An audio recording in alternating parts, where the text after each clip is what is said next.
ჩვენთან ერთად არის თავად სახელმწიფო მდივანი მარკო რუბიო. ისაკ არის ჩვენთან ერთად. ბატონო მდივანო, მადლობა რომ დრო გამონახეთ, ვიცი რომ დაკავებული ხართ და ბევრი საქმე გაქვთ მოსაგვარებელი. შეგვიძლია დავიწყოთ კითხვით იმ ამერიკელებისთვის, რომლებიც შეიძლება ვერ ხვდებიან რატო. ეხლა მინდა ამ საკითხს დიდი სიზუსტითა და დეტალებით მიუდგე. თუ რატომ არის ეს საჭირო ეხლა, როცა ახლო აღმოსავლეთის წარმომადგენელი სტივ ვიტკოფი ამ პროგრამაში მოვიდა. და მან ახსნა, რომ ირანელები არ ივაჭრებდნენ ბირთვული იარაღის პროგრამაზე უარის თქმის საკითხზე. და ისინი ამაყობდნენ, რომ აქვთ 460 კილოგრამი 60%-მდე გამდიდრებული ურანი, რაც შეიძლება სამხედრო ხარისხამდე 90%-მდე გადაკეთდეს 7-დან 12 დღეში. იმ მომენტში, როგორც ჩანს, გარდაუვალი იყო, რომ მიუხედავად Midnight Hammer-ისა, ისინი მაინც მიეყრდნობოდნენ ეგრეთ წოდებული განუყოფელ უფლებას. ეს იყო გარდამტეხი წერტილი. კარგი, ეს იყო ერთ-ერთი გარდამტეხი წერტილი, გარდატეხის ნაწილი, მაგრამ ირანი ამას უკვე 57 წელია აკეთებს, ჩვენ ვიცით როგორ მუშაობს ეს რეჟიმი. ყოველთვის ირანს ვამბობ, მაგრამ მინდა განმარტო. ირანის ხალხს არ გულისხმობ. იქაური ხალხი თვითონაც არ უჭერს მხარს ამ მთავრობას. ეს არის რადიკალი სასულიერო პირების რეჟიმი, ადამიანების, რომლებიც ამას მისიად აღიქვამენ. ვიცი რომ ეს შეიძლება ზღაპარივით ჟღერდეს, მაგრამ ეს აბსოლუტური სიმართლეა. ეს არის რეჟიმი, რომელსაც ხელმძღვანელობენ ადამიანები, რომლებიც ჯერათ რომ მათი მისია და ცხოვრების მიზანია სამყაროს დასასრულის მოტანა. ამ ადამიანებს ბირთვული იარაღი სურთ, ვიცით, ისინი აგროვებენ ყველაფერს, რაც ბირთვული იარაღის ფილი იარაღისთვის არის საჭირო. აწყობენ შორმანძილზე მოქმედ რაკეტებს, რომლებიც ზევას მიღწევასაც კი შეძლებენ. ჩვენ ნახეთ, რომ მათ 2 რაკეტა აჩვენეს გას უკვირას, მიუხედავად იმისა, რომ უარყოფენ მათ ფლობას, მათ გაამდიდრეს ურანი 60%-მდე. როგორც თქვი, 60%-დან 90%-მდე, რაც ბომბისთვის არის საჭირო, დასჭირდება 12-დან 14 დღემდე. მათ თავი მოიწონეს, რომ ეს ჯერ კიდევ აქვთ. ისინი მოითხოვენ გამდიდრებას 60%-დან 90%-მდე. ისინი რეგიონული და გლობალური ტერორის ყველაზე დიდი სპონსორები არიან. მათ არასოდეს უნდა კონდეთ ბირთვული იარაღი. ეს იყო ის, რაც პრეზიდენტმა დონალდ ტრამპმა ძალიან ნათლად თქვა თავისი პრეზიდენტობის პირველი დღიდანვე, როდესაც ის იმ ესკალატორით ჩამოვიდა 2015 წელს, მან ამაზე ისაუბრა. სინამდვილეში დონალდ ტრამპი ირანის საფრთხეზე ჯერ კიდევ მანამდე საუბრობდა, სანამ პრეზიდენტობის კანდიდატი გახდებოდა. მან თქვა, რომ არ დაუშვებდა ირანი ამერიკელებისთვის ან მომავალ თაობებისთვის საფრთხეთ ქცეულიყო. ამიტომ ჩვენ ძალიან მკაფიო მიზნით ვიმოქმედეთ. ჩვენ გავანადგურეთ მათ სახაერო ძალებს, ეს უკვე გავაკეთეთ, ამის დიდი ნაწილი უკვე შესრულებულია. გავანადგურეთ მათ საზღვაო ძალებსაც, რაც ასევე უკვე შევძელით. გავანადგურეთ მათ რაკეტების გამშვებთა დიდ ნაწილს. ჩვენ ამ მიმართულებით კარგად მივიცევთ წინ, ვანადგურებთ მათ თავდაცვის ინდუსტრიულ ბაზას, ქარხნებს, რომლებიც დრონებსა და რაკეტებს აწარმოებენ. ჩვენ გზაზე ვართ, რომ ეს შევასრულოთ. ეს იყო ჩვენი 4 მიზანი, რადგან ეს იყო 4 რამ, სადაც ისინი დამალავდნენ ბირთვული იარაღის შესაქმნელად და მსოფლიოს დასაშინებლად. თუ ჩარევას ვცდილობდით, ეს პრეზიდენტ დონალდ ტრამპის დროს არ მოხდებოდა. ჩვენ ვასწრებთ ან ვუსწრებთ თითოეულ 4 მიზანს. ფინიშის ხაზი უკვე ჩანს. ეს არც დღეს არის და არც ხვალ, მაგრამ მალე მოვა. ჩვენ მივახცევთ იმ წერტილს, როდესაც ჩვენი სამხედროები ამ მისიაში ყველა მიზანს მიაღწევენ და ამას განსაკუთრებული ეფექტურობით გააკეთებენ. ეს შევა ისტორიაში როგორც თანამედროვე დროის ერთ-ერთი ყველაზე კარგად შესრულებული ტაქტიკური ოპერაცია. ამ გრაფიკს ერთ წამში დაუბრუნდებით, რადგან თქვენ და პრეზიდენტმა თქვით კვირები, არა თვეები. რაღაც რაც ვისწავლეთ და თუ შეგიძლიათ დეტალურად ახსნათ, არის ის, რომ თუ ბირთვული შესაძლებლობა გააქვს, ასევე გჭირდება მიწოდების სისტემა. Epic Fury-მდე თქვენ გრძნობდით და ამტკიცებდით, რომ არც კი და მსოფლიო ყოველთვის სათანადოდ ვერ აფასებდა ირანის შესაძლებლობებს, იქნება ეს მისი ბირთვული შესაძლებლობა თუ ბალისტიკური რაკეტების შესაძლებლობა. და თქვენ იგრძენით, რომ ეს იყო ძალიან საშიში მუქარა, რომ ამ ოპერაციაში არ განხილულიყო ბალისტიკური რაკეტები და ბირთვული მუქარა ერთდროულად. ეხლა ჩვენ დავინახეთ, რომ მათ აქვთ შესაძლებლობა და მოქმედების არეალი, რომელიც ბევრად აღემატება იმას, რასაც მანამდე ვფიქრობდით. როგორც ჩანს, ეხლა მათ აქვთ შესაძლებლობა და მოქმედების არეალი, რომ მათი რაკეტები პარიზსა და ლონდონს მიაღწიოს.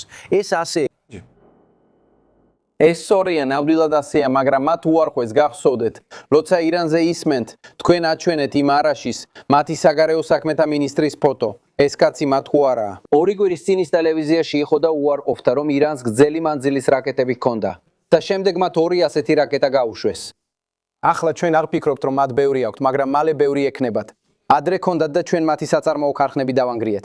ეს ახლახან გაშვებული იარაღების შორს ევროპაში შეიძლება მიაღწიოს. სინამდვილეში მათ ესროლეს დიეგო გარსიასკენ ერთმა ვერ იმუშავა, ერთი ჩამოაგდეს, მაგრამ მათ დიეგო გარსიაზე ესროლეს, რომელიც ძალიან შორსაა. ასე რომ ისინი წინ მიიწევდნენ, რომ საბოლოოდ ქონოდათ რაკეტა, რომელსაც შეეძლო შეერთებული შტატების კონტინენტურ ნაწილამდე მიღწევა. ეს იყო მათი მიზანი. ისინი აპირებდნენ გამხდარიყვნენ შემდეგი ჩრდილოეთ კორეა. გარდა იმისა, რომ ეს არ არის ჩრდილოეთ კორეა, რომელსაც მართავს რეჟიმი, რომელიც პრობლემურია და რთული გასაგებია, მაგრამ ირანი, რომელსაც მართავენ შიიტი სასულიერო პირები, რაკეტებით, რომლებსაც შეეძლოთ თავად შეერთებული შტატების ტერიტორიაზე მოხვედრა, უახლოეს მომავალში, სწორედ იქ მიდიოდნენ ისინი. ეს იქნებოდა მათი საბოლოო მიღწევა, რომ არა პრეზიდენტი დონალდ ტრამპის მიერ გადადგმული ეს ნაბიჯები ბატონო მდივნო, გჯერათ თუ არა, რომ ჩრდილოეთ კორეამ ირანს დახმარება გაუწია, როგორც ბალისტიკური რაკეტების პროგრამაში, ასევე ბირთვულ პროგრამაში. ვერ შევძლებ ბევრს კომენტარს, გარდა იმისა, რომ თქვა, არც ერთი მთავრობის ან ქვეყნის მიერ ირანის დახმარება არაფერ ხებს ჩვენს მისიას არანაირად. ზოგიერთმა ქვეყანამ მათ წარსულში დახმარება გაუწია, დიახ ასეა. გარდა ამისა, ირანიც ეხმარება სხვა ქვეყნებს, აწვდის დრონებს, რაკეტებს და სხვა ტექნოლოგიებს, რომლებიც თავად აქვთ განვითარებული. მაგრამ გაიგეთ, ირანს სუფთათლის მოპოვება უჭირს და მისი ეკონომიკა ნგრევის პირასაა. მდგომარეობა კიდევ უფრო გაუარესდება ამის შემდეგ. ასევე უნდა აღინიშნოს, რომ ეს არის ქვეყანა, სადაც ხალხი ქუჩაში აპროტესტებს არა მხოლოდ თავისუფლების ნაკლებობას, არამედ ეკონომიკური შესაძლებლობების არარსებობასაც. იმიტომ რომ მათ ის მცირე ფული, რაც სანქციების პირობებში ჰქონდათ, მთლიანად ტერორიზმის დაფინანსებაში ჩადეს. და შორსროლელი რაკეტები, რომლებიც ყოველ წელს უფრო შორს აღწევს. ათასობით მათგანს აშენებენ და ავითარებენ ამ ერთმიმართულებიან საბრძოლო დრონებს, რომლებიც მეზობლების წინააღმდეგ გამოიყენება. ამაში ჩადეს მათმა ფულმა და სწორედ ამას აპირებენ მომავალშიც გააგრძელონ.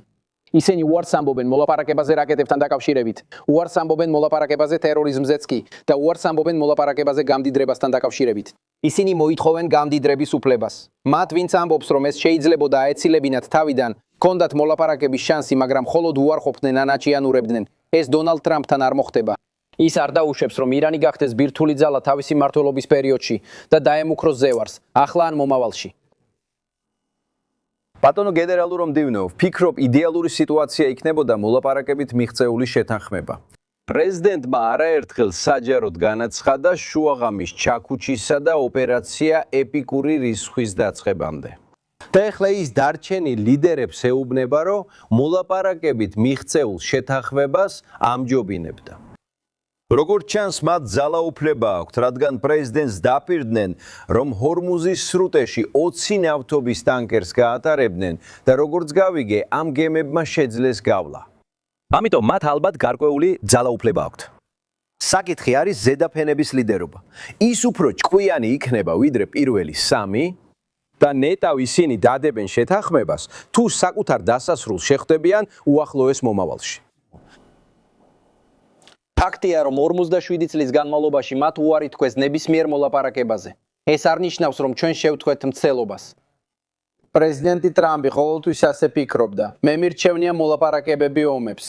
ჩვენ მივეცით მას 60 დღე გასული წლის დასაწყისში. მეტი დრო მივეცით წელს Midnight Hammer-ის ინციდენტის შემდეგაც, მაგრამ ყოველჯერზე ეს მცდელობები უშედეგო აღმოჩნდა. ჩვენ მაინც გავაგრძელებთ მცდელობას. მიმდინარეობს შეტყობინებების გაცვლა, მოლაპარაკებები მიმდინარეობს და არსებობს პირისპირ შეხვედრის შესაძლებლობა უახლოეს მომავალში. ჩვენ ყოველთვის მზად ვართ ამისთვის. მაგრამ პრეზიდენტი ტრამპი არ დაუშვებს, რომ ხალბი მოლაპარაკებები გამოყენებული იქნას დროის გაწელვის ტაქტიკად. დროის მოსაგებად ან მათთვის მეტი სივრცის მისაცემად. ეს არის ის, რასაც ის არ დაუშვებს. იცით, ბაიდენის ადმინისტრაციამ 4 წელი გაატარა ობამას ბირთვული შეთანხმების ირანთან აღსადგენად. მათ 4 წელი გაატარეს ირანელებთან საუბრის მცდელობაში, რომლებმაც ისინი გააბიტურეს. და მგონია, რომ ფიქრობდნენ, იგივე მოუვიდოდათ ამ ადმინისტრაციასაც კიდევ 4 წლის განმავლობაში, მაგრამ ისინი ვერ გააბიტურებენ პრეზიდენტ ტრამპს. ის არ წამოეგება მათ თამაშებს, ის არ წამოეგო მათ თამაშებს. ჩვენ ყოველთვის მზად ვიქნებით დიალოგისთვის, მაგრამ არ დაუშვებთ, რომ მოლაპარაკებების ჩავარდნამ ხელი შეგვიშალოს ჩვენს დაცვაში. იმისთვის, რომ გაეორმაგებინათ რაკეტების რაოდენობა, რაც ჰქონდათ, გაეორმაგებინათ დრონების რაოდენობა, რაც ჰქონდათ, წარმოიდგინეთ, ეს არ მოხდებოდა, პრეზიდენტი ამას არ დაუშვებდა. ამიტომაც იმოქმედა მან. და მახსოვს, როცა უსმენდი რეპორტაჟებს მწყინს, როცა ამბობენ, რომ ჩვენ არ ვიცით მიზნები. ისინი ნათელია ვიმეორებ, ჩვენ მივახცევთ 4-ვე მიზანს. ჩვენ გავანადგურებთ მათ საჰაერო ძალებს, ეს უკვე გავაკეთეთ. გავანადგურებთ მათ საზღვაო ფლოტს, ამის დიდი ნაწილი უკვე გავაკეთეთ. ჩვენ გავანადგურებთ მათი რაკეტებისა და დრონების ქარხნებს და გავანადგურებთ, დავაზიანებთ მათ რაკეტსატყორცნებს, რათა შევაჩეროთ სროლა მეზობლებზე და საფრთხეები ჩვენზე, ჩვენს ჯარებზე და მოკავშირეებზე რეგიონში. ჩვენ ახლოს ვართ ამ 4 მიზნის მიღწევასთან. ეს მიზნები მიღწეული იქნება, ისინი მალე შესრულდება. გაშვება. მოდით ვისაუბროთ ჰორმუზის სრუტეზე. მსოფლიო ნავთობის 20% ყოველდღიურად იქ გადის. თქვენ მტკიცედ განაცხადეთ, რომ მათ არ ექნებათ უფლება შექმნან გადასახადის სისტემა, სადაც შეძლებენ ქვეყნებისთვის გადასახადის დაკისრებას. მათ რაკეტების რაოდენობის გაორმაგება, დრონების რაოდენობის გაორმაგებაც წარმოიდგინეთ, ეს არ მოხდებოდა. პრეზიდენტი ამას არ დაუშვებდა. ამიტომაც იმოქმედა. მინდა კიდევ ერთხელ შეგახსენოთ, რადგან გვისმენთ რეპორტაჟებს და გულდასაწვეტია, როცა ვისმენთ თითქოს ჩვენ არ ვიცით მიზნები. მიზნები ნათელია და ჩვენ 4-ვე მიზანს მივახცევთ. ჩვენ გავანადგურებთ მათ საჰაერო ძალებს, ეს უკვე გავაკეთეთ. გავანადგურებთ მათ საზღვაო ძალებს, დიდწილად ესეც უკვე გავაკეთეთ. გავანადგურებთ მათ ქარხნებს, რომლებიც ამ რაკეტებსა და დრონებსაც არმოებენ და გავანადგურებთ მათ. ჩვენ სერიოზულად დავაზიანებთ მათ რაკეტსატხორცნებს, რათა ვეღარ ესროლონ მეზობლებს და ვეღარ დაემუქრონ ჩვენს ჯარსა და ჩვენს მოკავშირეებს რეგიონში. და ჩვენ უკვე კარგ გზაზე ვართ ამ 4-ვე მიზნის მისაღწევად. ეს მიზნები მიღწეული იქნება, ისინი მალე შესრულდება. მოდით ვისაუბროთ ჰორმუზის სრუტეზე. მსოფლიო ნავთობის 20% ყოველდღიურად სწორედ იქედან გადის. თქვენ მტკიცედ განაცხადეთ, რომ მათ არ ექნებათ ნებართვა მოსაკრებლის სისტემის შექმნაზე. სადაც მათ შეეძლოთ გაეორმაგებინათ რაკეტების რაოდენობა, გაეორმაგებინათ დრონების რაოდენობა. წარმოიდგინეთ, ეს არ მოხდებოდა, პრეზიდენტი ამას არ დაუშვებდა. ამიტომაც იმოქმედა. და მახსოვს, როცა ვისმენდი მოხსენებებს, გულდასაწყვეტია, როცა ამბობენ, რომ არ ვიცით. მიზნები ნათელია, მინდა გავიმეორო, ისინი და 4-ვეს მივახცევთ. ჩვენ გავანადგურებთ მათ საჰაერო ძალებს, ეს უკვე გავაკეთეთ. გავანადგურებთ მათ საზღვაო ძალებს, დიდწილად ესეც უკვე გავაკეთეთ. ჩვენ გავანადგურებთ ქარხნებს, რომლებიც მათ რაკეტებსა და დრონებსაც არმოებენ. სერიოზულად დავაზიანებთ მათ რაკეტსატხორცნებს, რათა ვეღარ შეძლონ მრავალჯერადი გასროლა მეზობლების წინააღმდეგ და ვეღარ დაემუქრონ ჩვენს ჯარსა და მოკავშირეებს რეგიონში. ჩვენ ახლოს ვართ ამ 4 მიზნის მიღწევასთან, ეს მიზნები მიღწეული იქნება. ისინი მალე შესრულდება. მოდი ჰორმუზის სრუტეზე ვისაუბროთ. მსოფლიოს ნავთობის მიწოდების 20% ყოველდღიურად იქ გადის. თქვენ მტკიცედ განაცხადეთ, რომ მათ არ ექნებათ უფლება შექმნან გადასახადის სისტემა, სადაც შეძლებენ ქვეყნებს, რომლებიც მილიონობით დოლარს ატარებენ, გადასახადი დააკისრონ. გარდა იმისა, რომ უზრუნველყოფს ნავთობის თავისუფალ მოძრაობას საბაზრო ფასებში, ეს მნიშვნელოვანია მსოფლიო ეკონომიკისთვის, ნაკლებად კი ამერიკის ეკონომიკისთვის. და ეს აჩენს ნატოს საკითხს, რომელსაც მალე შევეხები. რამდენად მნიშვნელოვანია ეს და როგორ განსაზღვრავთ, უსაფრთხო იქნება თუ არა ცისფრის ძალებისთვის გასვლა, როცა იცით და გჯერათ, რომ სრუტე ღია იქნება ნავთობის თავისუფალი მოძრაობისთვის. ჰორმუზის სრუტე საერთაშორისო წყლებია. ირანის ნებისმიერი დაბრკოლება კომერციულ მოძრაობაზე არალეგალურია. ვინც საერთაშორისო სამართალს იცავს ამ წყლებში თავისუფალი გადაადგილების შეზღუდვა ღია დარღვევს საზღვაო კანონებს. მეორე საკითხი, ეს არალეგალურია. კომერციული გემების შეტევა და ჩაძირვა ის იყო, რასაც ნაცისტები აკეთებდნენ მეორე მსოფლიო ომში ატლანტიკის ოკეანეში და სწორედ ამას აკეთებენ ახლა ამ გემებთან მიმართებაში. ქვეყნების გემები, რომლებიც მათ არ მოსწონთ, იმ დროშებით, რომლებსაც უარყოფენ, ეს ტერორისტული აქტებია განზრახ ჩადენილი და ისინი ჰორმუზის სრუტიდან ძალიან ცოტა ენერგიას იღებენ. ჩვენი მოკავშირეები იქიდან ბევრ ნავთობს ექსპორტირებენ, განსაკუთრებით სპარსეთის ყურის ქვეყნებიდან და აზიისა და ევროპის ქვეყნები ამაზე დამოკიდებულნი არიან. ჩვენ კი ჰორმუზის სრუტეზე ნაკლებად ვართ დამოკიდებული. ამიტომ თუ ირანი გადაწყვეტს ჰორმუზის სრუტეზე გადასახადის დაწესებას ან მის უკანონო კონტროლს, ეს პრეზიდენტის გადასაწყვეტია თუ ის დახმარებას მოისურვებს. მაგრამ ეს პრობლემა მთელი მსოფლიოსთვისაა. ქვეყნები მთელ მსოფლიოში უნდა გამოხატონ თავიანთი პოზიცია და გაუმკლავდნენ ამ სიტუაციას, განაცხადონ, რომ ეს მიუღებელია. სწორედ ამას ვახალისებთ ჩვენ. ნატოს შესახებ თქვენ თქვით, რომ ჩვენი მოკავშირეები გვაცხენინებენ, როგორიცაა ესპანეთი, დიდი ბრიტანეთი, საფრანგეთი და იტალია. და რომ ყველაფრის დასრულების შემდეგ ჩვენ თავიდან გადავხედავთ ამ ურთიერთობა. და განსაკუთრებით იმიტომ, რომ ნატოს თავდაცვის ხარჯების 2/3-ს ჩვენ ვიხდით. და თუ საქმე მხოლოდ ევროპის დაცვაშია, ამას რა დავარქვათ? და რა? რატომ არ შეგვიძლია ევროპულ ქვეყნებში დაშვების უფლება მივიღოთ მაშინ, როცა ყველაზე მეტად გვჭირდება? რისთვის არის ეს ალიანსი? და ნატოს ალიანსი საფრთხის ქვეშაა. John, მე ნატოს დიდი მხარდამჭერი ვიყავი სენატში ყოფნისას, მისი უზარმაზარი მნიშვნელობის გამო. და ეს მხოლოდ ევროპის დაცვას არ ეხებოდა. ეს ასევე გვაძლევდა სამხედრო ბაზებს, რომლითაც შეგვეძლო ძალის პროექცია მსოფლიოს სხვადასხვა ნაწილში, როცა ეროვნული უსაფრთხოების საფრთხე არსებობდა. თუ ახლა ნატო ხელს გვიშლის ამ ბაზების გამოყენებაში ამერიკის შეერთებული შტატების ინტერესების დასაცავად, მაშინ ალიანსი ერთმხრივი ხდება. ნატო უბრალოდ იმაზეა, რომ გვხავდეს ჯარები ევროპაში, ევროპის დასაცავად, მაგრამ როცა მათი დახმარება გჭირდება საჰაერო დარტყმებს არ ვითხოვთ. თუ მათი ბაზების გამოყენება გჭირდება და ისინი უარს ამბობენ, მაშინ რატომ ვართ ნატოში? კითხეთ საკუთარ თავს, რატომ ხარჯავთ ასობით მილიარდს და წლების განმავლობაში $1 ტრილიონ ამ ყველა ამერიკულ ძალაზე? ისინი რეგიონში არიან განლაგებულნი. თუ საჭიროების დროს არ მოგცემენ უფლებას ამ ბაზების გამოყენებაზე. ამიტომ ეჭვი არ არის, რომ ამ კონფლიქტის დასრულების შემდეგ მოგვიწევს ამ ურთიერთობის გადახედვა. უნდა გადავაფასოთ ნატოს მნიშვნელობა ჩვენთვის. საბოლოო გადაწყვეტილებას პრეზიდენტი მიიღებს და ის ამას გააკეთებს. დავასრულოთ აქ მუშაობა. როგორც თქვი, ძალიან ახლოს ვართ იმ მიზნების მიღწევასთან, რაც აღვნიშნე, მაგრამ მართლა ვფიქრობ, რომ საჭიროა გადახედვა. ეს ალიანსი, რომელმაც ქვეყანას კარგად მოემსახურა, კვლავ ასრულებს თავის მიზანს, თუ ეხლა ერთხელ გზად იქცა, სადაც ამერიკა იცავს ევროპას. მაგრამ როცა ჩვენ დახმარება გვჭირდება, ჩვენი მოკავშირეები გვიწყობენ საბაზისო და გადაფრენის უფლებებს. ეს არის სწორი კითხვები, რომლებიც უნდა დავსვათ და რომლებიც დეტალურად განიხილება კონფლიქტის დასრულების შემდეგ. ჩვენ ვფარავთ ამ ბიუჯეტის 2/3-ს, ჩვენ ვხარჯავთ $1 ტრილიონ წელიწადში. ამ შესაძლებლობით ვისარგებლებ და თქვენს ყურადღებას მოვითხოვ. ვენესუელასთან დაკავშირებული განახლება. დღეს შეხვდით ვენესუელის ოპოზიციის ლიდერს მარია კორინა მაჩადოს. დელსი როდრიგესი როგორც ჩანს თანამშრომლობს ზინეუასთან და თუ შეგიძლიათ მოგვაწოდეთ განახლება კუბაზე. როგორც ჩანს მისი დგაცემა გარკვეულწილად მოახლოებულია. ვენესუელასთან დაკავშირებით გახსოვთ, რომ სამხრივი გეგმა ჰქონდა. პირველი იყო სტაბილიზაცია. არ გვინდოდა ქვეყანაში მასობრივი მიგრაცია, არც სამოქალაქო ომი და არც არეულობა ქუჩებში. ეს მიზანი დიდწილად მიღწეულია. სინამდვილეში მსგავსი არაფერი გვინახავს. მეორე ეტაპი არის აღდგენის ფაზა, სადაც ახლა ვიმყოფებით.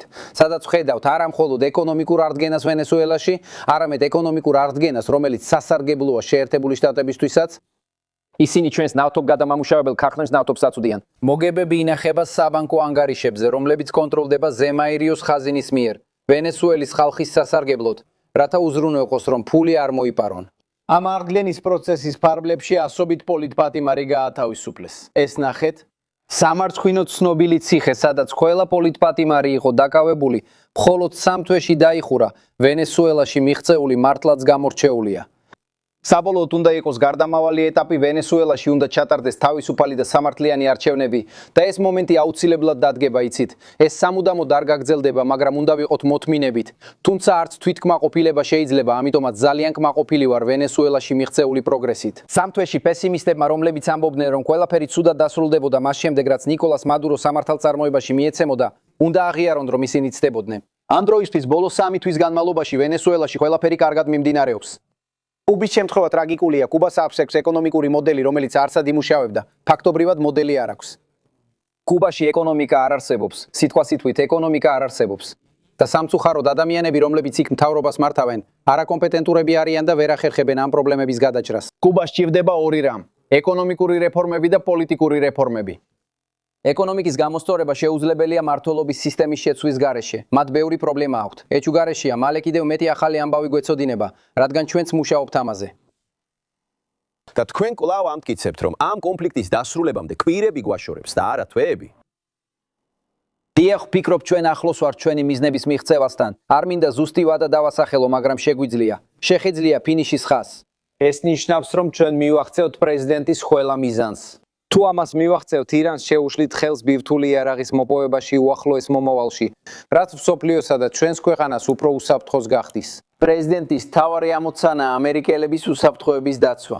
დონალდ ტრამპი ყოველთვის დაგვიცავს და ამას ახლა აკეთებსაც. მადლობა ღმერთს, რომ ის მოქმედებს, რადგან რამდენიმე ამერიკელ პრეზიდენტს ჰქონდა შესაძლებლობა ემოქმედა, მაგრამ არაფერი გააკეთეს. ან კიდევ უფრო გააუარეს ეს ყველაფერი. სახელმწიფო მდივანო მარკო რუბიო, მადლობა მოსვლისთვის.